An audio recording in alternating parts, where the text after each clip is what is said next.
আপত্তি সত্ত্বেও পুলিশে গোপালগঞ্জ দ্বন্দ্বের কারণে দ্বিতীয়বার চৌধুরী আবদুল্লাহ আল মামুনকে পুলিশ মহাপরিদর্শক পদে নিয়োগ দেওয়া হয়েছিল।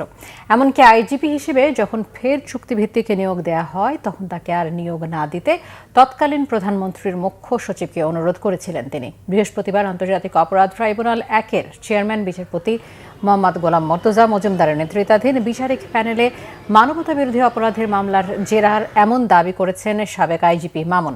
এর আগে সকালে আন্তর্জাতিক অপরাধ ট্রাইব্যুনাল 1-এ জুলাই গণহত্যায় মানবতাবিরোধী অপরাধের মামলায় সাবেক প্রধানমন্ত্রী শেখ হাসিনা ও সাবেক স্বরাষ্ট্রমন্ত্রী আসাদুজ্জামান খান কামালের বিরুদ্ধে সাক্ষ্য দেয়া চৌধুরী আবদুল্লাহ আল মামুনের জেরা শুরু করেন স্টেট ডিফেন্স আমির হোসেন।